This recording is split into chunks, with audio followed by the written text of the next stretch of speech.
Men's T20 world cup തുടങ്ങിയിട്ട് ഒരാഴ്ചയായി. ഏകദേശം 20ഓളം മത്സരങ്ങളും കഴിഞ്ഞു. ഒരുപാട് സർപ്രൈസിങ് ട്വിസ്റ്റുകൾ നിറഞ്ഞ ഇവന്റ്സ് കഴിഞ്ഞിരിക്കുകയാണ്. അപ്പോൾ let's look into 1 week of World Cup with paddy field cricketer. അപ്പോൾ ഒരാഴ്ചയായി അജിത്തെ, എന്ത് തോന്നുന്നു ഇപ്പൊ? എന്തൊക്കെയാണ് ഈ കൊച്ചു വേൾഡ് കപ്പ് നടക്കുന്നത്? USA പാകിസ്ഥാനെ തോപ്പിക്കുന്നു, ഓസ്ട്രേലിയനെ ഒമാൻ വിറപ്പിക്കുന്നു. ഓൾറെഡി 2 സൂപ്പർ ഓവർ ഫസ്റ്റ് വീക്കിൽ തന്നെ. പിന്നെ നമ്മുടെ നെതർലൻഡ് കഴിഞ്ഞ പ്രാവശ്യത്തെ പോലെ തന്നെ ഓൾമോസ്റ്റ് നമ്മുടെ സൗത്ത് ആഫ്രിക്കനെ തോപ്പിച്ചേനെ. Miller got them home. പിന്നെ കാനഡ അയർലൻഡിനെ തോപ്പിച്ചു. വളരെ ഇവന്റ്ഫുൾ ആയ ഫസ്റ്റ് വീക്കാണ് നമ്മൾ കണ്ടത്. എല്ലാ രീതിയിലും വളരെ എന്റർടൈനിങ് ഫസ്റ്റ് വീക്കാണ് ഇപ്പോ കഴിഞ്ഞു പോയത്. കറക്റ്റാ, ഒരുപാട് അപ്സെറ്റ്സ് കഴിഞ്ഞു തോന്നുന്നു. പക്ഷെ അപ്സെറ്റുകളുടെ അപ്സെറ്റ് എന്നൊക്കെ വിളിക്കാൻ പറ്റുന്ന രീതിയിൽ, അതായത് ഇപ്പം എനിക്ക് തോന്നുന്നു അഫ്ഗാനിസ്ഥാൻ ന്യൂസിലാൻഡിനെ ഡിമോളിഷ് ചെയ്ത രീതിയിൽ മറ്റൊരു കളി എനിക്ക് അതിനും വലിയൊരു അപ്സെറ്റ് ആയിട്ട് എനിക്ക് തോന്നുന്നില്ല. കാരണം New Zealand such A high rank ടീമാണ്, അഫ്ഗാനിസ്ഥാൻ കൺസിഡറബിളി ലോ റാങ്ക്ഡ് ടീമാണ്. പക്ഷെ എന്നിട്ടും ഇതിൽ ഏതാണ് ലോ റാങ്ക് ടീം എന്ന് സംശയം തോന്നുന്ന രീതിയിലാണ് ന്യൂസിലൻഡ് കളിച്ചത്. ഫീൽഡിംഗ് ഒന്നും ന്യൂസിലൻഡ് അത്രയും മോശമെന്ന് ഞാൻ ഇതുവരെ കണ്ടിട്ടില്ല. പക്ഷെ എത്രയോ ക്യാച്ചസ് ഡ്രോപ്പ് ചെയ്യുന്നു, ഒരുപാട് മിസ്ഫീൽഡ്സ്, ഈവൻ വിക്കറ്റ് കീപ്പിംഗ് വരെ കുറച്ച് ശോകമായിരുന്നു ന്യൂസിലൻഡിന്റെ, അല്ലെ? അങ്ങനെ എന്താ പറയാ, ഒരു തീരെ പ്രിപ്പയർഡ് അല്ലാത്ത ഒരു ടീമായിട്ട് നമ്മൾ മൊത്തം കണ്ടത്. അത് ഈ പറഞ്ഞ പോലെ ക്യാച്ച് ഡ്രോപ്സും എന്താ പറയാ, നമ്മൾ ന്യൂസിലൻഡിനെ എങ്ങനെ കണ്ടുകൊണ്ടിരുന്നത് ഇത്ര കാലം. അതായത് എല്ലാ ഡിപ്പാർട്ട്മെന്റിലും വളരെ ഒരു പെർഫെക്റ്റ് ആയിട്ട് പ്ലാൻ എക്സിക്യൂട്ട് ചെയ്യുന്ന ഒരു ടീമാണ്. പക്ഷെ they are out of place. ആ മാച്ചിൽ മൊത്തത്തിൽ ഔട്ട് ഓഫ് പ്ലേസ് ആണ്. ബാറ്റിംഗ്, ബോളിംഗ്, ഫീൽഡിംഗ് അല്ല. അത് മാത്രമല്ല, അഫ്ഗാൻ എങ്ങനെ കളിച്ചത് നമുക്ക് മനസ്സിലായി. അതായത് ഒരു ലോ റാങ്ക്, ഒരു അണ്ടർഡോഗ് ടീം അല്ല. They are not anymore. ഈ നമ്മുടെ ഗുർബാസ് ഒക്കെ സെന്റർ ഓഫ് ദ ബാറ്റ് മാത്രമേ കൊള്ളുന്നുള്ളൂ. 1-2 എഡ്ജസ് ഇല്ല. Full centre of the bat, ടപ്പേ എന്ന് പറയുന്ന ശബ്ദം കേൾക്കാം ഗുർബാസിന്റെ ബാറ്റിൽ നിന്ന് ബോൾ പോകുമ്പോൾ.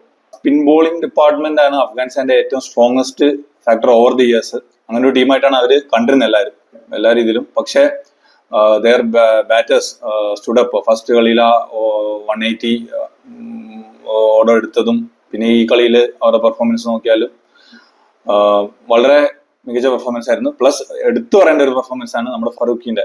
ഈ വേൾഡ് കപ്പിലെ ലെഫ്റ്റ് ആം സീമേഴ്സിന്റെ ഏറ്റവും ബെസ്റ്റ് പെർഫോമർ. ഓൾറെഡി 9 വിക്കറ്റ്സ് എടുത്തു കഴിഞ്ഞു. ശരിയാ, നമ്മള് എന്താണ് ആൾക്കാരോട് നേരത്തെ ചോദിച്ചിട്ടുണ്ടെങ്കിൽ who's the left arm seamer you are looking forward to എന്ന് വെച്ചാൽ ചിലപ്പോൾ ട്രെന്റ് ബോൾട്ട് ആയിരിക്കും പറഞ്ഞിട്ടുണ്ടാവുക. പക്ഷെ ഫറൂഖി മാരക പെർഫോമൻസ് ആയിരുന്നു. അത് കഴിഞ്ഞാൽ എനിക്ക് തോന്നുന്നു ഏറ്റവും വലിയ അപ്സെറ്റ് USA പാകിസ്ഥാൻ തന്നെ. അതില് യാതൊരു സംശയമില്ല. അവരെ പറ്റി പറയുകയാണെങ്കിൽ എനിക്ക് മെയിൻ ആയിട്ട് കുറച്ച് പോയിന്റ്സ് വരാനുള്ളത്.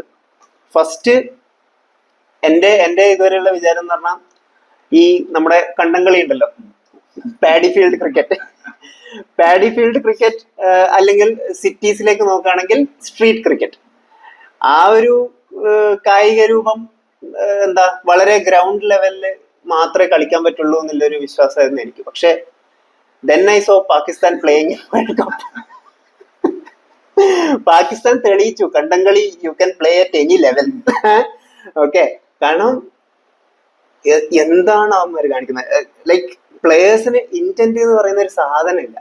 അപ്പോ നമ്മള് പണ്ട് കുട്ടിക്കാലത്ത് കളിക്കുമ്പോ ബാറ്റിംഗ് കഴിഞ്ഞ ഉടനെ എന്താ എനിക്ക് റേഷൻ കടയിൽ പോണം അരി വാങ്ങാൻ എന്ന് പറഞ്ഞിട്ട് ബാറ്റിംഗ് കഴിഞ്ഞ ഉടനെ പോകുന്ന ടീംസിലെ ആ ചെറുക്കന്മാരുടെ ഇന്റന്റ് പോലും പാകിസ്ഥാന്റെ പ്ലേയേഴ്സിന് കാണുന്നില്ല. റിസ്വാനൊക്കെ ആ സൂപ്പർ ഓവറിൽ എന്താണ് കാണിച്ചത്, ആ ഓവർ ത്രോ, അതൊക്കെ ക്ലിയർ ഇൻഡിക്കേഷൻ ആണ് അവർ തമ്മിൽ ഒരു കമ്മ്യൂണിക്കേഷൻ ഇല്ല. ഒരു കണ്ടംകളി ലെവലിൽ തന്നെയാണ് പ്ലേയേഴ്സ് കളിക്കുന്നത്.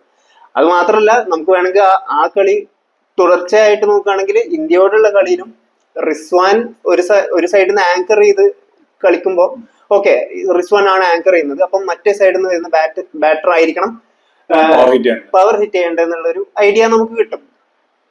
ഓക്കെ, അപ്പം അർഷ്ദീപ് ഒന്നും എറിഞ്ഞു, റിസ്വാൻ ഒന്നും ചെയ്തില്ല. അക്സർ എറിഞ്ഞു, ജഡേജ എറിഞ്ഞു, ഹാർദിക് പാണ്ഡ്യ എറിഞ്ഞു, സിറാജിക്ക് എറിഞ്ഞു, ഒന്നും ചെയ്തില്ല. വേൾഡ്സ് ബെസ്റ്റ് ബോളർ ബുംറ വന്നപ്പോ ഫസ്റ്റ് ബോളില് അക്രോസ് ദ വിക്കറ്റ് സ്ലോഗ് പോയി.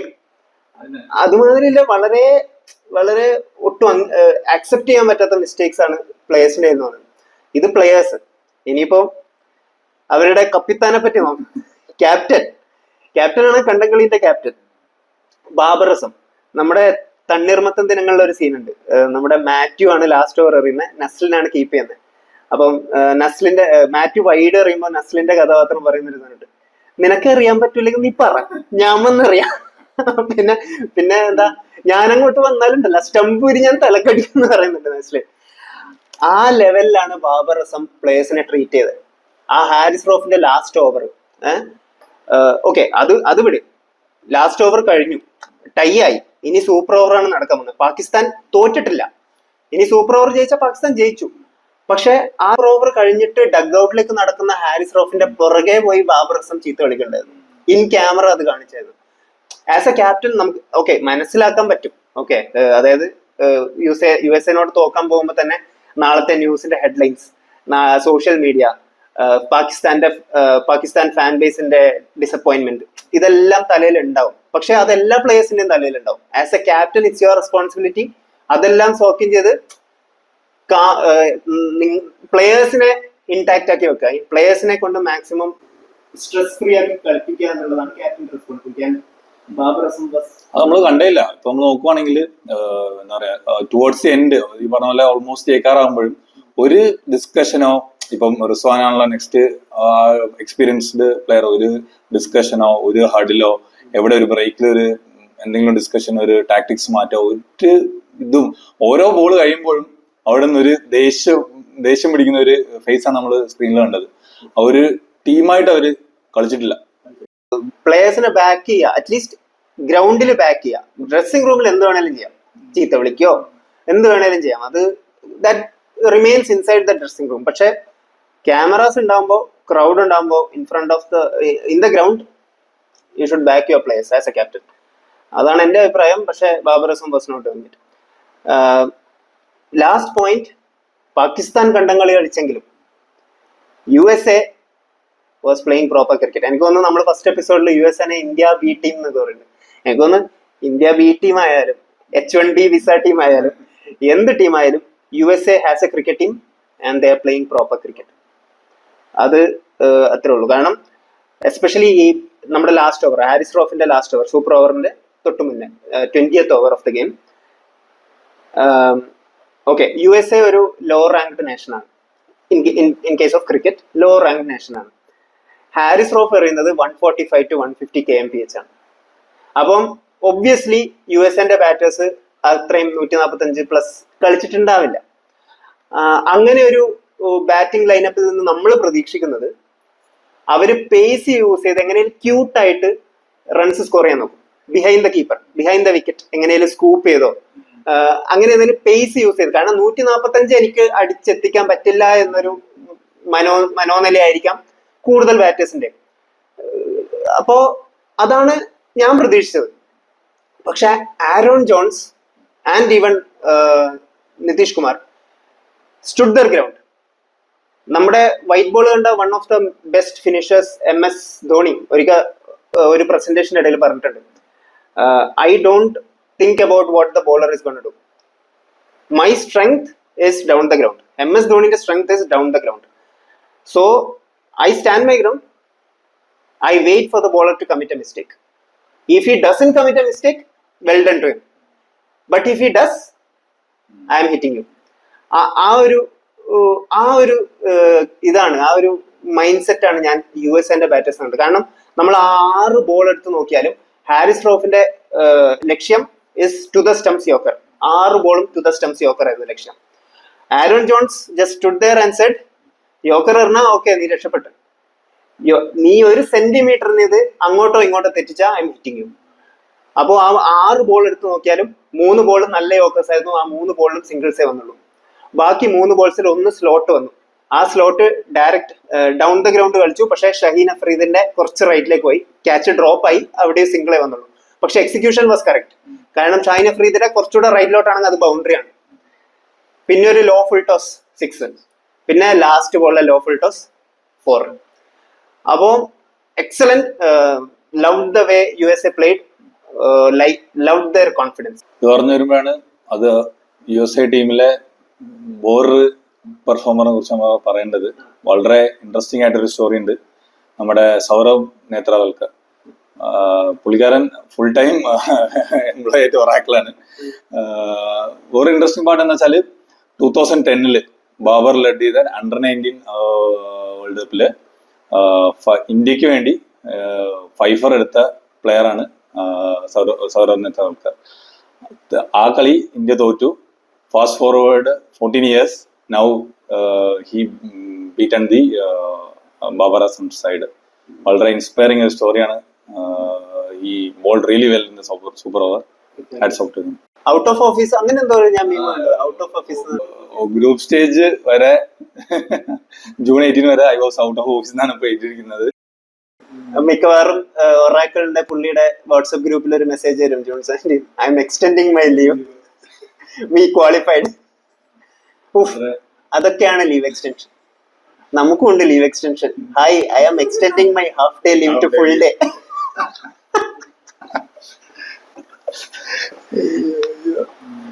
ഓക്കെ, പിന്നെയും കുറച്ച് പ്ലേയേഴ്സ് ഉണ്ടെന്ന് തോന്നുന്നു അടുത്ത ആഴ്ച. ലുക്കിംഗ് ഫോർവേഡ് ടു കുറച്ച് ക്രൂഷ്യൽ പ്ലേയേഴ്സ് അല്ലെ? ഓൾറെഡി നമ്മള് കുറച്ച് പേരെ മെൻഷൻ ചെയ്തു, ലൈക്ക് ഫറൂഖി, ആരൻ ജോൺസ്, പിന്നെ USA ഇന്നൊരു പ്ലെയർ ആണ് ഗോസ്, വിക്കറ്റ് കീപ്പർ. വളരെ 2 കളിയിലും, ഫസ്റ്റ് കളിയിൽ ആരൻ ജോൺസിന് ഭയങ്കര ഒരു പാർട്ണർഷിപ്പ് ഉണ്ടായി. പിന്നെ ഈ കളിയിലും ക്രൂഷ്യൽ ഇന്നിങ്സ് കളിച്ചിട്ടാണ് പോയത്. ഇങ്ങനെ 2 പ്ലേയേഴ്സ്. പിന്നെ അടുത്ത് നമ്മൾ നോക്കേണ്ട സൗത്ത് ആഫ്രിക്കയിലെ 2 തീയുണ്ടകൾ. ഒന്ന് നോക്കിയ, രണ്ടാമത് ബാട്ട്മാൻ. ബാട്ട്മാന്റെ ഡെബ്യൂട്ട് വേൾഡ് കപ്പ് ആണ്. ഭയങ്കര നല്ല, എന്താ പറയാ, പ്രോപ്പർ ഫാസ്റ്റ് ബോളിംഗ് ആണ്. ഒരു ടെസ്റ്റ് മാച്ച് അതാണ് നമ്മൾ കണ്ടുവരുന്നത് ഈ വേൾഡ് കപ്പിൽ. ആ ടൈപ്പ് ഓഫ് ബോളിംഗ് ആണ്. They are getting wickets and winning matches for the team. Correct point. ഇന്നലെ ബുംറ വരെ ഒറ്റ യോക്കർ ഇട്ടില്ല. ബുംറ പാകിസ്ഥാനോട് ഒറ്റ യോക്കർ, ഫുൾ ലെങ്ത് ബോൾസ് ആയിരുന്നു.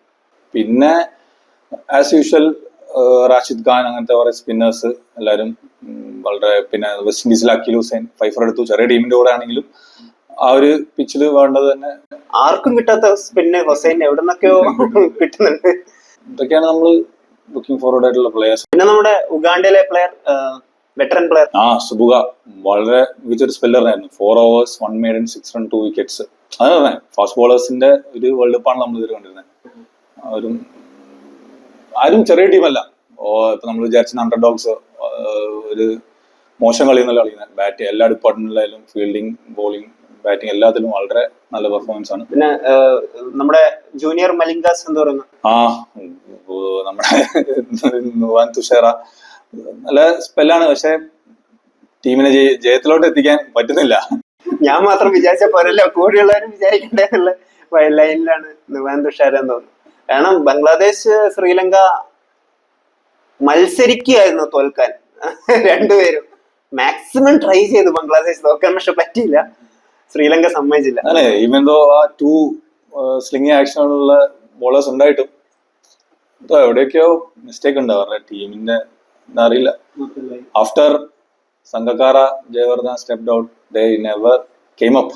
ആണ് നമ്മള് എന്നാണ് ഒരു കുറെ players, they have found many players, but still കുറെ മജീഷ്യൻസ് വന്നു പോകും, പക്ഷെ ഒരു സ്റ്റേബിൾ ലൈനപ്പ് കോമ്പറ്റീറ്റീവ് ടീമായിട്ട് നമ്മൾ കാണാൻ വരുന്നില്ല. നമ്മളിപ്പോ അവരെ കമ്പയർ ചെയ്യുന്ന കാര്യം കേട്ടാ, ബംഗ്ലാദേശ് ലോഡർ അങ്ങനെ അല്ലായിരുന്നല്ലോ അവര്. അപ്പൊ ഇതാണ് main stories of first week. കുറച്ച് സ്റ്റോറീസ് ഒക്കെ നമ്മൾ വിട്ടിട്ടുണ്ട്, എസ്പെഷ്യലി ഇന്ത്യ പാകിസ്ഥാൻ. നമുക്ക് ജയം വേണ്ട, നിങ്ങൾ എടുത്തോന്ന് പറഞ്ഞിട്ട് തന്നിട്ട് പോയി. അതിലിപ്പോ നമുക്ക് കൂടുതൽ ഡിസ്കസ് ചെയ്യേണ്ട കാര്യമുണ്ടെന്ന് തോന്നുന്നില്ല. അങ്ങനെ കുറെ ഗെയിംസ് ഉണ്ട്. ഇംഗ്ലണ്ട് ഏകദേശം ഓൾമോസ്റ്റ് ഔട്ട് ആവുന്ന രീതിയിലേക്കാണ് പോകുന്നത്. Scotland is playing very good cricket. സ്കോട്ട്ലൻഡും ഓസ്ട്രേലിയ ആയിരിക്കും മിക്കവാറും ഉള്ളിലേക്ക് പോകുന്നത്. ഇതിപ്പോ നീ പറയുമ്പോഴാണ് നമ്മൾ അടുത്ത് ലുക്കിംഗ് ഫോർവേഡ് ആയിട്ടുള്ള കുറച്ച് മാച്ചസ്. അതിൽ മെയിൻ മാച്ചാണ് വെസ്റ്റ് ഇൻഡീസ് ന്യൂസിലൻഡ്. ആ ഗ്രൂപ്പ് ഡിസൈഡ് ചെയ്യുന്ന മാച്ചാണ്. കാരണം ന്യൂസിലൻഡ് തോറ്റാല് അഫ്ഗാൻ ഓൾമോസ്റ്റ് ഇന്നാണ്. അല്ലെങ്കിലും എനിക്ക് തോന്നുന്നത് Afghan are favourite to go through that group. എനിക്കും അതാണ് തോന്നുന്നത്. അഫ്ഗാൻ വെസ്റ്റ് ഇൻഡീസ് നല്ലൊരു കളിയാവാൻ സാധ്യതയുണ്ട്, നല്ലൊരു ടൈറ്റ് മാച്ച് ആവാൻ സാധ്യത. പിന്നെ same applicable to our group also. USA are now favorites to qualify along with India, but it's cricket. Pakistan calculator എടുത്തിരിക്കേണ്ട സമയമായി. വേറെ റൈവൽ മാച്ചസ് ഉണ്ടായിരുന്നല്ലോ, Australia England.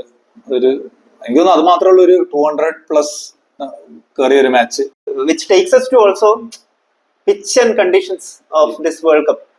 Outfield is very slow. അതാണ് ബാറ്റ്സ്മാൻ ഒരു ഷോട്ട്സിന് ഒരു വാല്യൂ പോലും കിട്ടുന്നില്ല. പറ്റുവാണെങ്കിൽ ഗ്രൗണ്ട് ക്ലിയർ ചെയ്യുക, അത് മാത്രമേ നടക്കുന്നുള്ളൂ. അതൊരു കൺസേൺ ആയിട്ട് പറയാം. കാരണം പിച്ചിനെ എല്ലാവരും കുറ്റം പറഞ്ഞു തുടങ്ങി, പക്ഷെ അങ്ങനെ എല്ലാ ടൈം അങ്ങനെയല്ല. Like it's favouring the fast bowling, അത്രേ ഉള്ളൂ. Which I agree. എനിക്ക് ഇതാണ് താല്പര്യം.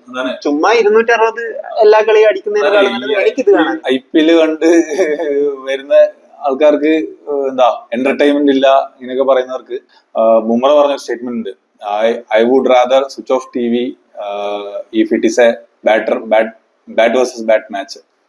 I will go for bat versus ball. അതാണ് ഇവിടെ സംഭവിക്കുന്നത്. So as cricket fans, I am loving it. What is happening in this world? Exactly. അപ്പോ I think that's it. ഒരുപാട് നല്ല മാച്ചസ് അടുത്ത ആഴ്ച വരാൻ പോകുന്നു. വെസ്റ്റ് ഇൻഡീസ് ന്യൂസിലൻഡ്, പിന്നെ ഇന്ത്യ USA. USA-ക്ക് ഇന്ത്യനും കൂടെ അടിക്കാൻ പറ്റുമോ എന്ന് നോക്കി കാണണം.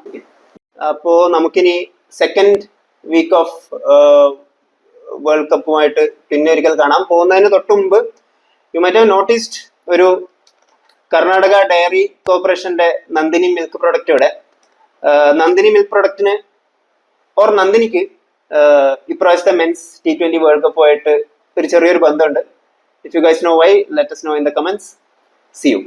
Thank you.